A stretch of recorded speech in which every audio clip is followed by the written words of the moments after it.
Hello, I'm so glad you can join us. This is Mission Evolution, bringing the latest knowledge from today's leading experts to support your evolutionary process. This hour, we'll discover the true freedom of letting go. With all the debate on personal freedom as of late, the topic warrants a closer look. Many seem to be of the mind that personal freedom is something one must fight for and hold on to, that it's something that can be taken away. What if the only things interfering with personal freedom are the things we're unwilling to let go of? That it's our attachments, not laws or governments, that control us. With us this hour to explore letting go as a path to personal freedom is Peter Russell. Peter is a leading thinker on consciousness and the author of 10 books. His latest, Letting Go of Nothing. His website, peterrussell.com. Peter, thanks for joining us on Mission Evolution. Lovely to be with you. Peter, what's your educational background? I was a mathematician. I was at Cambridge University in England and moved into theoretical physics, which is basically mathematics, applied mathematics. And then I got more interested in consciousness and moved into neuroscience. And then as a postgraduate, I have a degree in computer science, but I applied my mathematics because I had a scholarship and I was fascinated by computers. I've been building my own little computers. And so I have a postgraduate degree in computer science, but that's the most out-of-date degree possible. If you want to. Yes. Things move quickly in that realm, don't they? Yes. Yes, they do. So how did you go from being a scientist to studying consciousness and spirituality? Well, I realized when I was deep into my study of physics and mathematics that although it, potentially it could explain how the universe works, potentially, we're not there yet. The one thing that it didn't explain was consciousness, why we are conscious. And it's sort of paradoxical or almost ironical because all of science takes place in the mind. Well, not the actual experiments. The experiments obviously take place in the world, but the theorizing, the hypothesis, drawing the conclusions, the models, all of that is in the mind. So the human mind is absolutely essential for science. It's the tool of science. And yet there's nothing at all in science that predicts that any of us should have an inner world of experience, that we should have a mind. Nothing predicts that. And science prides itself on its power of prediction. And here we are, the one thing it can't predict is the one thing we all know absolutely certain for sure is that we are conscious. So that was a huge paradox for me. And so I started getting interested in consciousness. And that's why I studied neuroscience, because I thought that would help me understand the brain and consciousness. And I learned a lot about the brain and memory and all those things and neurons, but nobody was interested in consciousness itself. So that's when I realized the way you study consciousness is not by trying to look at the brain, but it's the way that many adepts, spiritual adepts, yogis, monks, meditators have done for years, which is you go inside and explore your own consciousness. And so that search led me to meditation, led me to India. I began to look at Eastern teachings on the mind. And so that was how the shift occurred, really, just by this fact that science cannot explain the one thing we all know for sure. There's a lot to be said, though, for math and for those sciences and for studying of the mind. Did that somehow also give you the pieces you needed to make sense of consciousness? Not mathematics itself, no, but over the years, what has helped me make sense of consciousness is understanding how science works, how the paradigms, which are the belief systems, work. And it's been, what we're talking about was my first interest in consciousness, and then it's been a lifelong interest, which has been developing and evolving as I've thought about it and come across new ideas and things. So it's an ongoing process, but I don't believe that consciousness comes out of the brain. That's why I've arrived at the moment. I don't think the brain produces consciousness. I think consciousness is already there. What the brain does is determine what appears in consciousness. So the brain is absolutely essential for what we experience, but I don't think it's essential for consciousness being there in the first place. So is the brain the translation point from the larger consciousness, if you will, to the individual? I would say the brain creates the reality. It's the generator of experience. So, when I'm, looking at the world now, I'm looking at you, data's coming in through my eyes, the brain processes it, and the brain puts together its picture of what is out there. And that picture that the brain produces, the brain has created, is what appears in my mind. And so it creates my experience for me. So I would say it's a generator of experience. That's the way I view it. That seems kind of limited if we really think about it, because I don't mean what you're saying is limited, but I'm saying that our experience might be limited because of that very fact, in that we only hear certain realms, we only hear certain frequencies, we only see certain frequencies, and there's a lot more out there than what our body can pick up, and yet our brain is limited to what we can pick up to create the reality we perceive. Oh, yes. I mean, what we experience is a tiny, tiny slice of reality. It's just what our eyes are sensitive to, our ears are sensitive to, and our other senses. I mean, a dog, for example, hears sounds we don't hear, smells that we can't smell. A bat is echolocating. A bat is having a whole other sensory experience, and some creatures have electrical senses. So we're just experiencing a tiny, tiny slice of what is out there. How fascinating, because here we are fighting wars over whose experience is correct and where ours is so limited. And isn't it even different from individual to individual, not just species to species? Oh, of course. I think in terms of the experience of the physical realm, I suspect that when you see a tree, you're seeing very much what I see. So I think our experience there is very similar. But then what happens is we add on our own interpretations, our own beliefs, our own judgments. Our past experience comes to condition what we're seeing or hearing. So on top of what we perceive is a whole layer added by our own conditioning, our own minds. So we're adding that on top. And so that's why people have completely different, not different experiences of reality, but different interpretations of reality. They live in different internal realities. And even within that, the equipment is different too. Like, say, for instance, Oriental women have much better color vision than Caucasian men. And so actually the way we perceive is quite different in some cases. Yes, it is. And again, if you take someone who's colorblind, they're going to see a world different from what we see. Yes, so there are variations. I'm not saying it's absolutely the same, but those variations are still within that tiny slice of reality that we perceive. So how do we make the giant leap from perception to consciousness? Well, consciousness for me is the container, if you like, within which experience appears. So we are all conscious. But that's, as I say, the one thing we know for sure.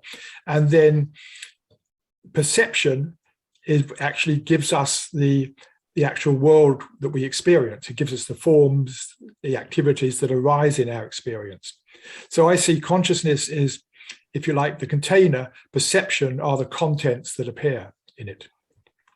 But we dictate what those contents are by our past experience and our equipment. Is that correct? Absolutely, absolutely, yes. Very fascinating. Yeah. Is there a way to expand upon that?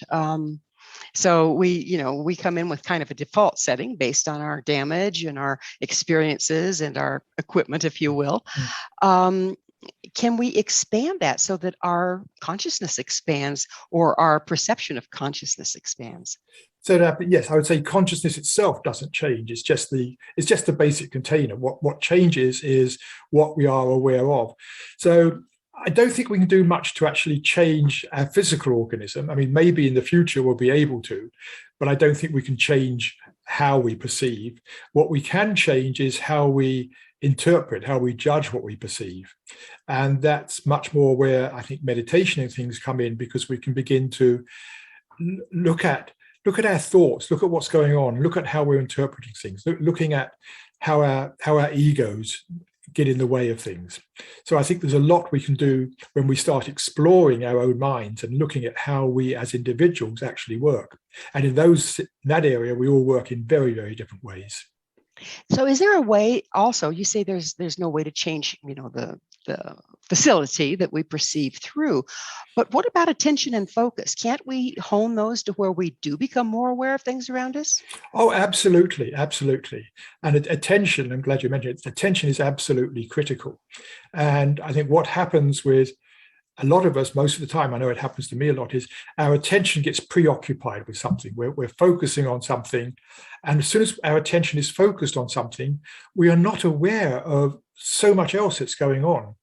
And that's why one of the things I encourage people to do is just to relax the attention. When we let the attention relax, we can then, what normally happens when people let the attention relax is they begin to notice, there's bird song outside. Oh, there's this. We begin to notice things in our environment we weren't noticing, or even noticing things in our body, noticing sensations, noticing feelings that we hadn't noticed. So by letting the attention relax, we can allow in more of what is there. A focused attention takes us away from the present. So then by using focused attention, can't we also go on a search and destroy mission to find the places that we are coming from patterns and damage and restrictions that can be cleared? Yes. I would not so much focused attention, but having interest, turning our interest into looking at ourselves. So for example, if you feel yourself getting angry at something, what I encourage people to do is to actually, first of all, notice what is happening in the body. We tend to push those feelings away. We tend to ignore them, think, if I let that in, I'm going to go and punch somebody, and that's not good. So we tend to keep things at bay. But if we do the opposite, let in the feeling, first of all, it often begins to subside if we can actually notice what's going on in the body. But then look at what we're telling ourselves about the other person. And then we can begin to look deeper and say, okay, where did this come from? What happened? What does this remind me of in my life? And we can begin to explore things in ourselves and looking at how we came to be this way. And I think that can be liberating, because as we begin to understand ourselves, we can begin to take that into account, and we can actually be more forgiving of ourselves. So basically you're saying that the key to the gate, like so many practices say, is self-knowledge. Absolutely. Self-knowledge, yeah. And there's actually two senses of self-knowledge. There's one, what we're talking about here, knowledge of ourselves, of how we came to be here, our background, our conditioning, whatever it was, all the things that go into making us who we are as an individual person. So there's that self-knowledge, knowing ourselves as an individual person. And then there's also what the spiritual traditions talk about as the self with a capital S, sometimes called the pure self, which is not so much me as a person, Peter Russell, author, blah, blah, blah. It's that sense of I that is always there. The I that is, experiencing this moment right now is the same I that was there yesterday, 10 years ago, when I was a child. So there's that sense of I, which is always there, but that we don't notice that because our attention is on the world, on our issues, our problems, and all that stuff. And so what the spiritual traditions are talking about in terms of self-knowledge is not so much knowing yourself as a person. That's what psychiatrists are interested in who we are as a person. And spiritual traditions are more interested in what is this sense of I-ness, this sense of I am that is always there. And what they say we're going to have to pick up on the sense of I am on another side of a commercial break here. Peter and I will return shortly, so don't go away. This is Mission Evolution with Gwilda Wiyaka. For more information or to listen to past archived episodes, visit www.missionevolution.org.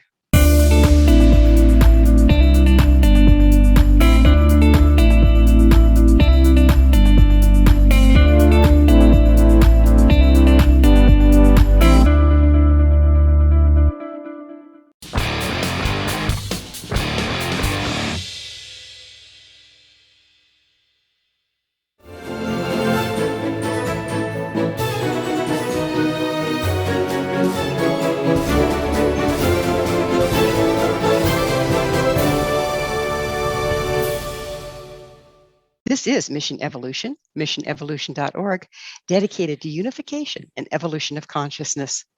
With us this hour discussing the benefits of letting go is Peter Russell. His website, peterrussell.com. Peter, we were talking, having a great time talking about consciousness and the great I versus the who we think we are in a given moment. So the original I, the one that's there from, teenagers maybe on through our life. Is the process of coming to a point where you can access consciousness partly unburying that original I? Absolutely, absolutely. And it's not so much unburying it. That's an interesting word, unburying it. It's more like, well, it is, I suppose, it's removing the veils. It's removing the veils. Because I say it's always there, but our attention is so much engaged in our thoughts and the world that we don't notice it. So yes, it's about beginning to become aware of this quality of presence. And in a way, it is closely related to what we're talking about, consciousness in the pure sense of consciousness. Because when you look deeply into yourself, and this is what people, the mystics do, and what people do in deep meditation, when you inquire, it's an inner inquiry. You inquire, what is this sense of I that's always there? Not trying to understand it or anything, but just looking inside and begin to see, what does it point to? What is this? When I say I am, just I am, not I am anything in particular, but just something we all know. We can all say I am. Everybody can say I am, yes. Before we get to what I am, we can just say I am. And if you say, what does that word I am point to? And what we get down to in the end is we realize what it's pointing to is the fact that I am conscious, that I am aware. And in a way, I is the name we give to being aware, so that they're closely related. So that deep sense of I is the I that is aware of this moment, every moment in my life. It's that same I that is aware. So that's the bridge between the mind and the consciousness. Yes, in a way, yes. That the I that is aware of what appears in the mind. Yes. So that seems like it would take an awful lot of unburying, because most people, they say, well, who are you? And well, I'm a radio show host. Well, right. Yeah, but who are you? Well, I'm a female. Well, who are you? Well, I'm a mother, and on and on and on it goes. How so much of us is so deeply buried underneath all these false identities. Yes. And yet we're very attached to them, it seems like. That's where our ego lies. That's where our self-worth lies. How does one begin to start that unraveling process without being overwhelmed? Well, yes. Well, I think the question people ask, who are you? Who am I? That's used a lot in some spiritual circles, but I think it's misunderstood because people immediately get into what you're saying, all the things that define us. I prefer, I rephrase the question when I'm working with people is, first I say, what am I? Not who, because who takes us off on the wrong track, but say, what am I? Meaning what we were talking about earlier, what is this sense of I? Or I sometimes just phrase it, not who am I, but just am I? And everybody says, well, of course, yes. So it's not about getting rid of all these other things, or getting rid of the idea of, my name or my profession or anything else. They're there. They're there, and they have good reasons to be there. They're very useful in life. They're how we navigate the world. It's really a question of just stepping behind them. So it's not a question of we have to take them all away to reveal it, but we can just pause and step behind it. And so, just that, what I like to suggest to people is simply that, to just pause, whatever you're doing, whatever you're thinking, just to pause for a moment. And when we do pause, what we normally notice, what most people notice, is they begin to become more aware of the present. As I said earlier, you start noticing what's happening in your environment, what's happening in your body. You start becoming present, because our thinking takes us away from the present. Almost all our thinking is about the past or the future in some way.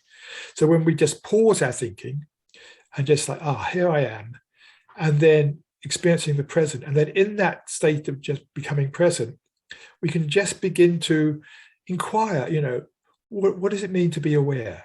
Am I aware that I'm aware? Can I just quietly noticing, here I am, an aware being, noticing all this going on. And it's not spectacular, and it's just a gentle thing that begins to happen. And so for me, and I think how it works for a lot of people is, it's a repeated thing. You just do this, and people do it in meditation and other means, and gradually this sense of presence that's always there, this sense, the I am that's always there, gradually it becomes more and more familiar. And it's, people think, I know when I first started doing this years ago, I thought discovering this pure self was going to be some amazing, exotic, ecstatic, blissed out experience. But it isn't. It's just revealing what I've always known, but not really noticed. And so it just gradually becomes more and more familiar. It seems like it requires practice. It is a practice, isn't it? Yes, it is. It is a practice. Some people, for some reason or other, they just drop into it suddenly out of the blue. And then it's usually very confusing. It's like, they feel they've lost themselves. No, it's practice. And I think, most of these things, they do take practice. And the practice, the more we practice, I think the easier it becomes, as in anything. If we practice any sport, it gets easier and easier. But also the practice gives us more and more tastes of that inner quality. Well, this starts to make sense. Initiatory illnesses and people that have had closed head injuries or huge accidents or deep illnesses that interfere with their thought process that takes them into the past or the future, and suddenly find themselves in the moment, and it changes their lives. So that would explain it, wouldn't it? Yes, because they're discovering this thing which does change your life, because so much of our lives are chasing what our personal self, our ego mind thinks is important, thinks what it needs, and that takes us off track. And when that drops away, then we can act much more from our true self, from our innate wisdom, rather than what our ego and society is telling us. I'd like to change directions just a little bit. Lately with the pandemic raging and all the protective measures required to deal with it, people seem to be more sensitive about personal freedom than ever before. Why do you think we're seeing that particular trend, and what can you say about it? It's hard to say. I mean, I think it's different things for different people. But what I would say is I think we all want freedom deep down. And it's run, I mean, what we're seeing currently, I think, is just the latest manifestation that's run through human society for years. The freedom to say what you want, the freedom to live where you want, to work where you want, to marry who you want. These are all the freedoms that we've gradually established in our society. And so when something comes along and seems to hint at a taking away of freedom, people fight against it because we're looking for freedom. But what we're looking for generally is what I call the freedom to, the freedom to say what you want, the freedom to wear a mask or not. They're the freedoms to do something or say something. But there's another sort of freedom, which is freedom from. And this is what I think, again, the spiritual traditions are talking about when they talk about freedom. And they say, they talk about self-liberation, the freedom of the self. They're not talking about the freedom to do what you want so much. They're talking about freedom from the ego mind, from our conditioning. So the freedom to be ourselves. And that, to me, is the most fundamental freedom, is to actually be ourselves as we are, beyond all the conditioning, the desires, the fears, all that stuff that society tells us. And that sense of freedom I think is accessible much more easily. And it's a wonderful quality. When we have that inner sense of freedom, there's a sense of relief. We're not having the freedom to do, having the freedom from being controlled by ourselves. And it's always, for most people, a sense of ease, relief. There's a sense of lightness that comes with it. And it's like, yes, this is nice. So that's the sort of freedom I think we're ultimately looking for. Isn't freedom too a bit of a trap, in that if we hang our sense of freedom on our freedom to, rather than our beingness, then we are controllable by appearing to have those removed or threatened? Yes, we are very controlled by having them threatened, or also by having people reinforce our thoughts about, what is our freedom. We get controlled by society, by the media, by social media. It can be very controlling, because what happens is we get attached to an idea. And this is, I think, behind so much. Basically, we get attached to ideas about what will make us happy. I mean, I think our fundamental motivation beneath everything we do, whatever it is, if you analyze it deep down, why are you doing this? What are you looking for? It comes down to, we're looking to be happy. We're looking for a better state of mind. That's what we're really looking for. And so that sounds like an inside job. It is an insight, yes. But what it's what we've been talking about. It's how do we touch into that inner happiness in the end? But that's what we're looking for all the time, is we're looking for happiness out there. And what we get attached to our ideas as to what will make us happy. So we get attached to, having the ability to do this will make me happy. Having the choice to do this will make me happy. And maybe, in the immediate short term, it does, because you've created some discontent. And so having that freedom, you feel better because you let go of something you were worrying about or arguing about or discontent about. But ultimately, what we're really looking for is to be happy. And so it's about letting go of our attachments as to what we think is going to make us feel okay, what we think will make us happy. Yeah. So, if you don't want them to get your goat, don't have one. Right. Exactly. Yeah. But it's difficult. But that I see is where the real freedom comes from, is letting go of our attachments as to what will make us free, what will make us happy. There was this one study when I was in college 1,000 years ago, done on POWs from the Vietnam War. And some of these POWs were locked into these coffin-sized spaces. And the ones that made it out more or less intact versus the ones that did not were the ones that reported being able to go inward. Yes. And to view the world from inside versus, inside themselves. Maybe they go into their memories, maybe they imagine a field, whatever. But it was always this inward turning that made the difference between surviving the experience and not. Is this what we're talking about here? I think it's definitely related.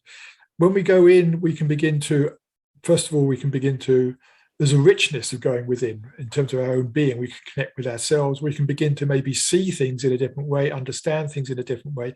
If our attention is out the whole time, then it is controlled by the outer world. And if you're in a coffin-sized cell, that's going to be very, very upsetting, depressing, demoralizing, frustrating. It's going to create all sorts of negative emotions, which will really, in those situations, I wouldn't like to be in it. They'd really, really, really get you down. But if you can go inside, you've still got these awful circumstances. It doesn't change a thing in that respect. But if you can go inside, then you can begin to just step back a bit from that, and you can see, what it is you're telling yourself, because that's what changes everything, is seeing what you're telling yourself, how you're seeing things. And so I think it's definitely related. The more we can let go of our judgments and things, the more we can actually be at ease in ourselves. I'm not saying that, those people are necessarily going to feel the bliss of what, a yogi feels, but it was definitely in the right direction. Yes. It was an amazing study to me. And it really reframed the way I create my own reality by interpreting the stimulus around me versus experiencing what's actually going on or can be going on in the moment. It's pretty amazing. So we will need to take another commercial break. On the other side, I'd like to get into more about how we can find freedom by letting go. Peter and I will return to our discussion very shortly, so you stay right there. This is Mission Evolution with Gwilda Wiyaka. For more information, to listen to past episodes, visit www.missionevolution.org.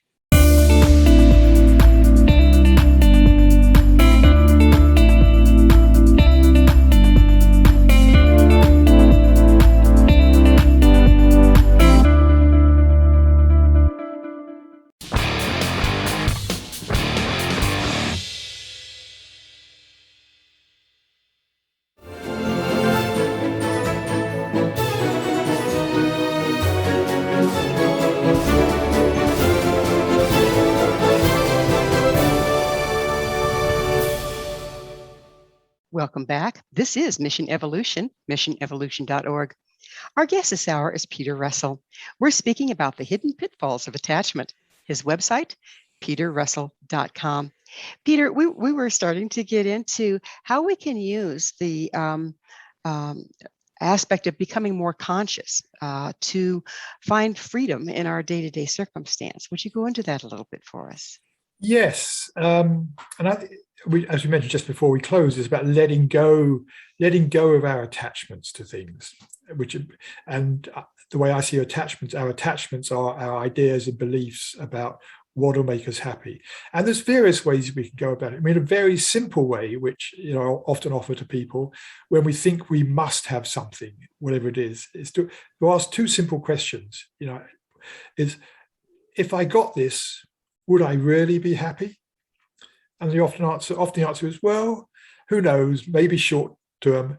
The other question is the opposite. If I don't get this, can I still be happy? And usually most people say, well, yes. And this breaks the attachment to seeing that our happiness depends on what we have or do. And that's what our whole society tells us. We're conditioned into this belief system that says, if you're not happy, if you're not at peace, whatever it is, do something, get something. You need to change the world or whatever it is. So our attention is directed outwards, looking for something inwards. And that's where I think our society reinforces that the whole time from the moment we're born. I mean, our parents reinforce it because that's the best they know. Our education reinforces it. The media does. Almost every single advertisement you ever see says, you're missing something. You can't be happy as you are. Buy this service, this product, whatever it is, you will feel better. So this conditioning goes deep, deep, deep into our culture. And so the letting go is really about letting go of this deep conditioning that how we feel inside depends upon what's going on in the world outside. Now, there's times, of course, when that's really true. If we're cold, a simple example, if we're suffering because we're really cold, we're not happy, we put on the heating, put on more clothes. So there's times when it's really appropriate that the reason we're unhappy is because something does need to change in the world. But 9 times out of 10, if you look at yourself, you'll find the reason you're unhappy is you've created some sense of lack, some discontent, some complaint, some worry you've created in your mind. And that's what's causing the unhappiness. And so by letting go of that, whatever it is you've created in your mind, by seeing through it and letting it go, you're not creating more discontent. And so I think it's a funny thing in a way where we're looking to be, in the most general sense, we're looking to be content. We're looking to be content. And we create so much discontent in our minds that we can't be content. And yet I think our natural state is one of contentment. And so we're covering it up the whole time. And, I sometimes say to people, you spend your whole life wondering or worrying about whether you're going to be happy in the future. And the result is you don't feel happy in the present. And it's being happy in the present that we really want, not worrying about whether we're going to be happy in the future. There's a lot of studies out there now that indicate that our genetic line actually imprints from traumatic experiences and then hands it down through our genealogy. And so then that's what we see. We see whole races of people impacted, like the Jews with the Holocaust, or the Native Americans with genocide, and on and on and on you go. So we all come with our baggage in that regard as well. How can we work around that? I think by the first step is by beginning to see it for what it is, because this stuff is largely unconscious, and that's why it controls us so much, because we don't know what's going on. We don't see it. I think it was Carl Jung who said, what you resist persists, meaning what you don't let into your consciousness stays there and controls you. And so the first step I always suggest to people in letting go is to let in. We think letting go is getting rid of something. I'm going to let go of these thoughts, let go of these feelings, or let go of this trauma, whatever it is. We think it means getting rid of it. I always encourage people to do the opposite, to let it in, first of all. Like, okay, what is it? What is the experience? If you notice there's some trauma that's there, whether it's from childhood or genealogical, if you can begin to notice how it's affecting you. And it always affects us in the body in some way. The body, I think, is our greatest teacher. And so I always suggest to people, go to the body. When you're feeling this, go to the body, notice what's there in the body. Not trying to understand it, but almost in a way of just curiosity and very open. I suggest people inquire, is there something going on in my body that I haven't noticed? And just be a very faint sensation. Oh, there's a quivering sensation in my stomach. Okay, go there, open to it. Not try to understand it, but just open to it. Allow it in. And then the second stage is not trying to change it. Say, allow it in, and then allow it to be. So I say, let it go. Letting go is letting in and letting be. And when you allow it to be there, things begin to change on their own. I think because we're not holding it back, not resisting it, we can begin to see what's going on and begin to maybe understand what's happening. We can maybe understand how our trauma is affecting us. And with all of this, I think the more we can, if you like, bring the light to it in terms of understand it, experiencing it, what happens is it begins to, there's a process where it begins to almost sort of unwind a little bit on its own. It becomes a little bit easier. And I'm not saying it just goes, but it's an ongoing process, really, of becoming more familiar in yourself with what is going on. So it sounds like you're talking about our tendency is to put things that are unpleasant into denial, but that really just cements them in the body to hide them versus processing them, which means you pay attention, you let them be, and then they'll automatically start to move and shift and change on their own because they're not locked down. Is this what you're talking about? Absolutely, yes. And what often happens when people begin to, put their attention into the body, things do start, sometimes even physical movement. Notice sometimes, like some tension begins to release itself. And as you say, it's like, if we lock it down, if we don't let it out, it just stays in the body. It just stays there in some way or another. Usually there's some tension somewhere. It can even get into some sort of distortion of the body. The tension in the muscles may lead to, some distortion in the spine slightly. We get some neurological pain or whatever. So much stuff comes down to stress and tension, so much stuff in the body. So the more we can release that tension in the body, just basically the healthier we're going to be. And yeah, go on. So the thing that we've been seeing when all of our defense mechanisms and distractions have been removed through being locked down in the pandemic, people started acting kind of nutsy. People that seem normal in day-to-day life suddenly are getting antsy and nutsy. We stuff things, keeping them in denial. Has this started to emerge en masse? And is this part of the problem that we're looking at as people are trying to rebalance? I think so, yes. I think, the stuff that we stuff down comes up sooner or later, whether it comes up as sort of some angry outburst, which we then, project onto somebody else and then create a whole lot of personal or social problems, or whether it's sort of, we allow it to unstuff and become aware of it. There's two different ways, but it's going to come out in some way or another. For some people, it's like it's coming out the whole time. But I think you're right. When we've got nothing to do, when we're sort of locked down in a different state, or we've got other stresses on us, some of this stuff can burst out in other ways. So I think there is definitely a relationship here between being locked down and a lot of the unusual passions that people are coming up with, put it that way. So basically, if we do what you're advising here, start the process ahead of time, when we're struck with difficult circumstances, we could possibly have access to that inner eye and the peace to be found there versus being overwhelmed by the unprocessed garbage that hits us.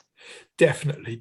And that's why, coming back to practice, I think, the more we have some sort of practice in our life where we do come up against some difficult situation, I think the stronger we are going to be inside, the more stable we're going to be inside to actually handle that. So definitely it's not a question of waiting till something bad happens, but that's why I like to meditate, is continually coming back to my being. There's an inner stability that's created so that when change happens, I'm not swung around so much.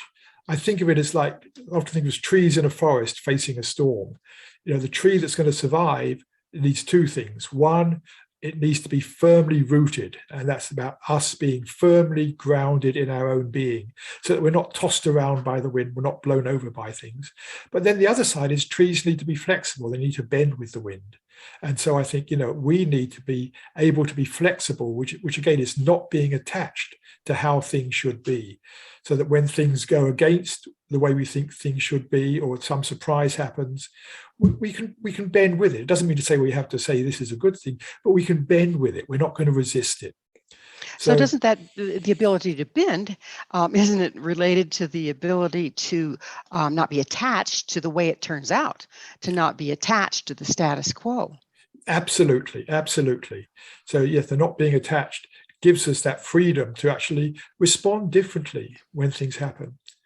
Because we can tend to look like, oh no, things are changing. They're going to change for the worse, surely, versus approaching it with a sense of curiosity. This is interesting. I wonder what's going to show up next. Exactly. How do we get to that state of curiosity?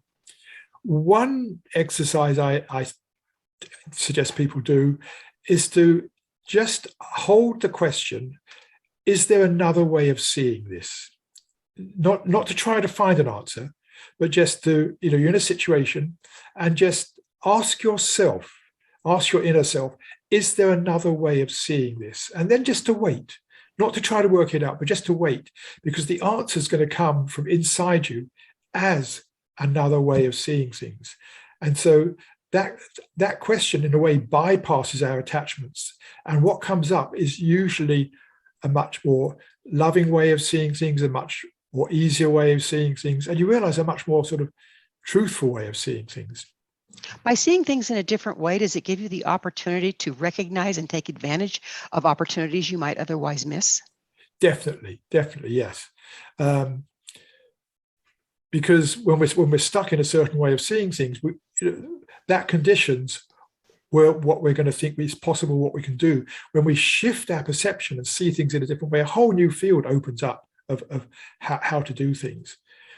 To give you one brief example, early on when I was exploring this, I was having a contentious time with my partner at the time. And, we were both upset with each other, those things that happen in a relationship. And then I sat down and said, is there another way of seeing this? And instantly, it was amazing. What appeared was, here is another human being struggling with her own life, struggling with me. And instantly, here was a more loving, compassionate view of the situation. It was instant. Everything changed.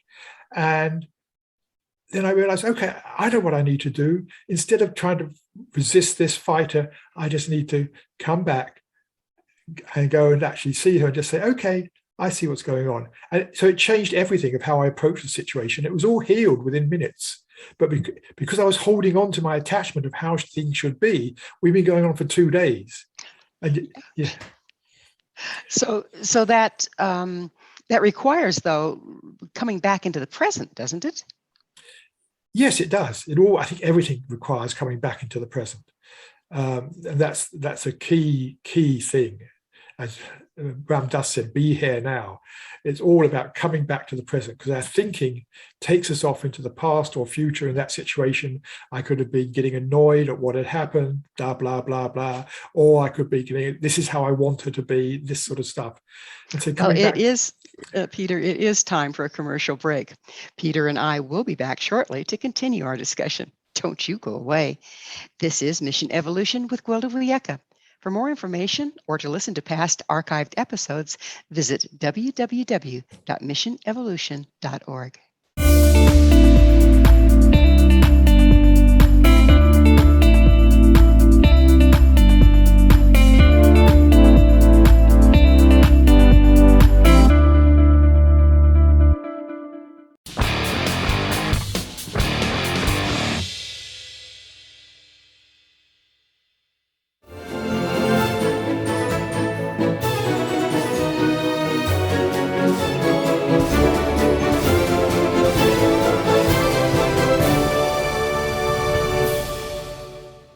Welcome back.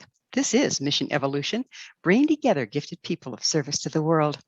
To find out more about me, Gwilda Wiyaka, my school, and the other evolutionary tools we offer, visit findyourpathhome.com. This hour, we're sharing thoughts with Peter Russell. His website, peterrussell.com. Peter, we were talking about how we can actually stay in the present moment in order to be more flexible in the future. Would you continue with that a little bit, please? Yes, yes. And it's not actually about staying in the present moment. It's about coming back to the present moment, because we can't stay there. If you try to stay in the present moment, you'll be off. The mind will come in. It inevitably comes in with something else to think about, or some interest, whatever it is. So I see the practice as one of learning how to come back to the present. It's coming back, coming back, coming back. So when we go off, it's like, okay, there I am thinking about this. Do I really need to worry about this? No, just not following the thought. And that's a key thing. When you notice you're on some thought train that isn't really that useful or productive, just choosing, we have that choice not to follow the thought anymore. And when we stop following the thought, the present reappears. We don't have to go and look for the present. The present is here. The thought was taking our attention, our interest away from the present. So when we pause that thought, the present reappears. It's like, oh yes, here I am. Oh, this is, I can feel the, my seat, the seat of the chair, or whatever it is. We come back to the present. It's there. And then something else happens and we wander off again.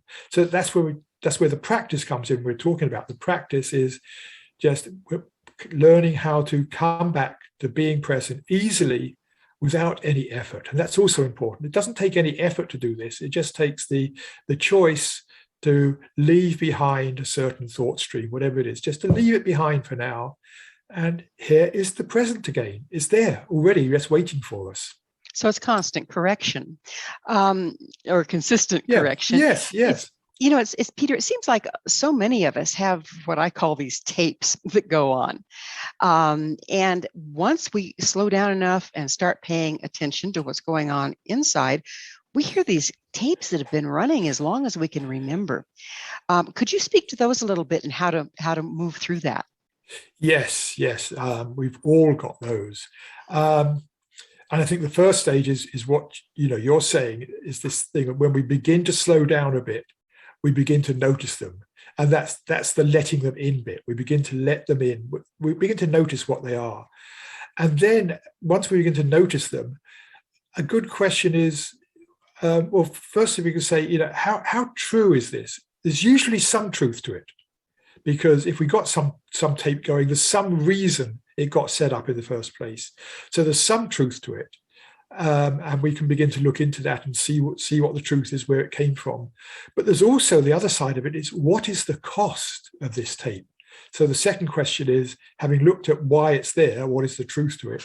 What is the cost to it? And the cost may be in terms of my relationships, my health, how I live in the world. There's many, many different things, or just a feeling of tension or anxiety.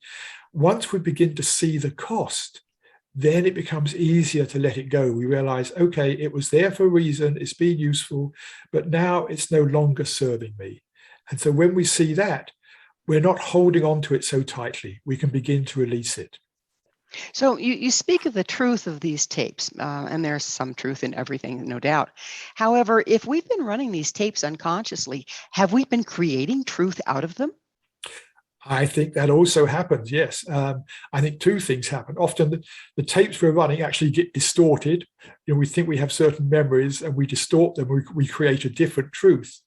But also, yes, each time we're running these tapes, we're reaffirming that particular reality we've created. So yes, that they become stronger in a way. And that's why, looking at them, seeing them for what they are, begins to defuse that. We can begin to step out of that vicious cycle. So as you're turning inward, this seems like a really exciting concept to me.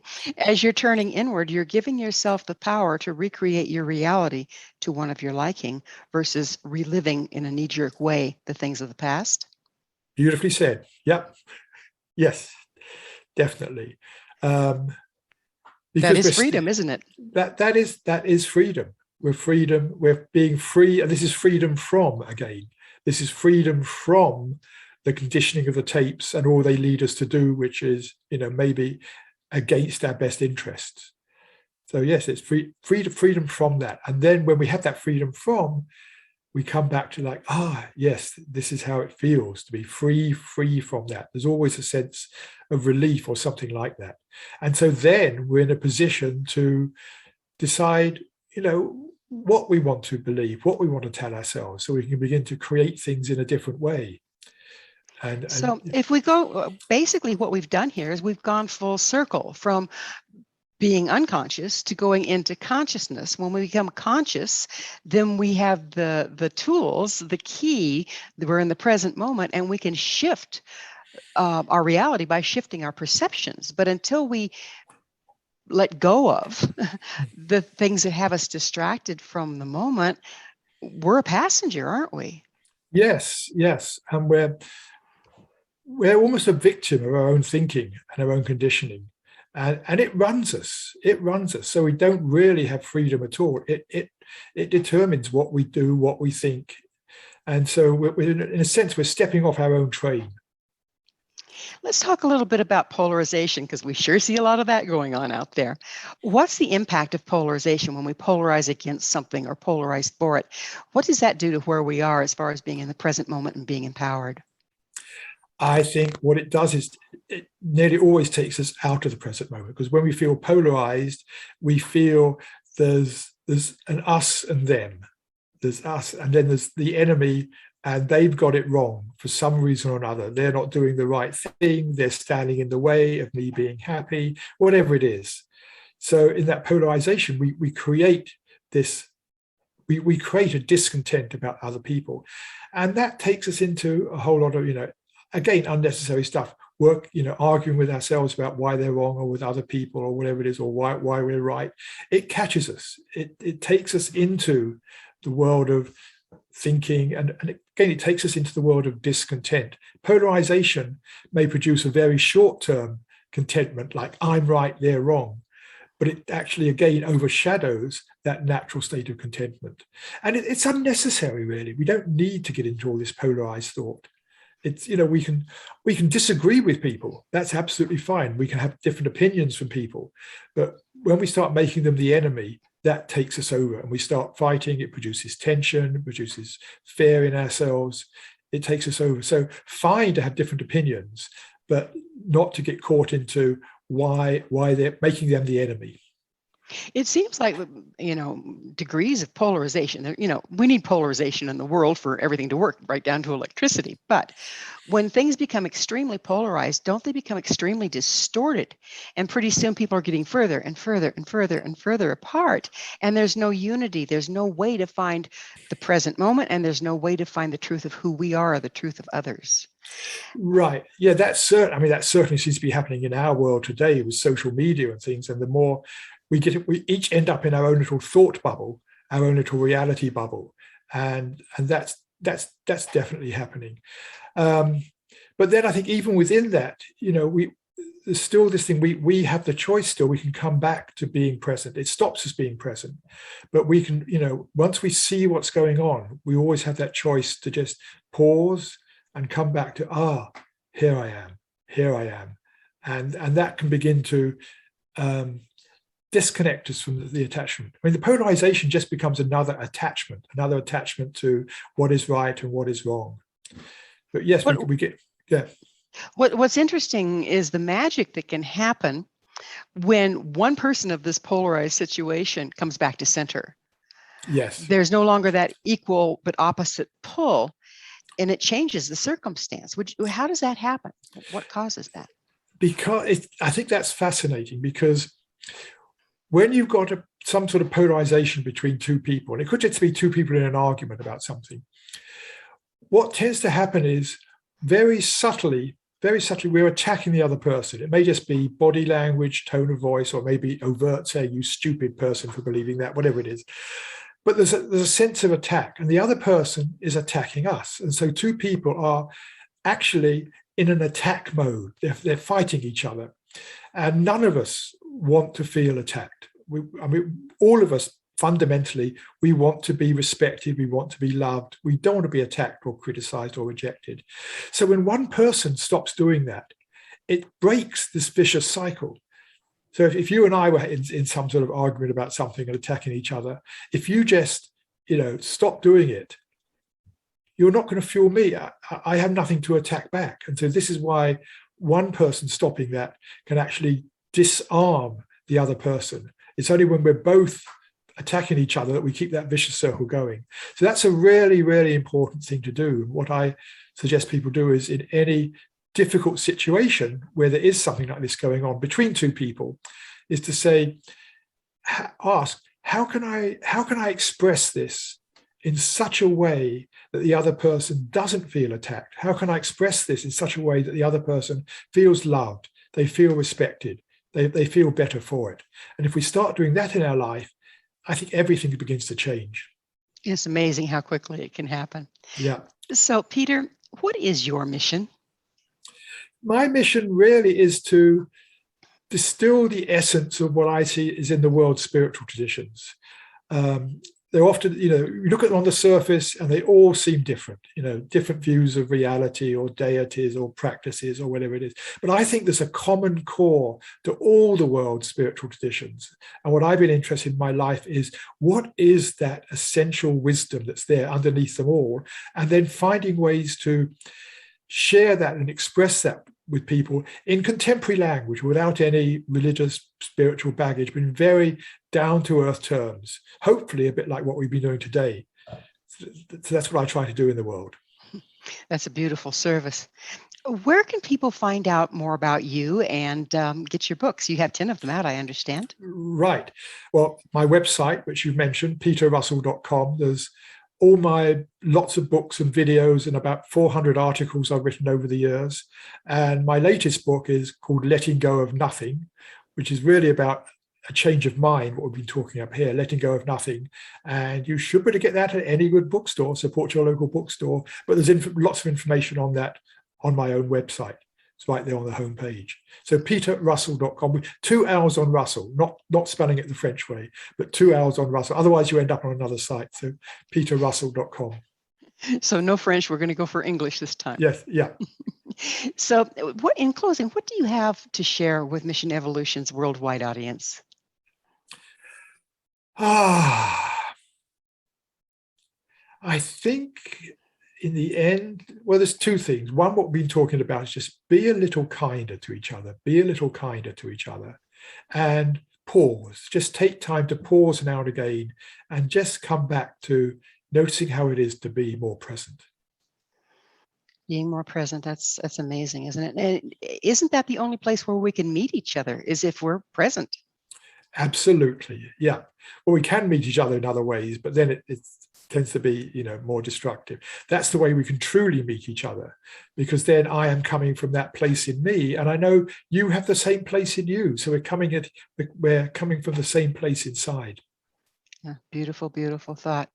Well, I can't believe how quickly time has flown. It's been such a joy working with you. Unfortunately, we are out of time. Peter, thank you so much for coming on the show and sharing this wonderful wisdom with our audience. Thank you. Enjoyed it. Our guest this hour has been Peter Russell. Peter's a leading thinker on consciousness and the author of 10 books, including his latest, Letting Go of Nothing. His website, peterrussell.com. That's peterrussell.com. This has been Mission Evolution with Gwilda Wiyaka. For more information or to listen to past archived episodes, visit www.missionevolution.org. Join us next time as the mission continues, bringing information, resources, and support to our evolving world.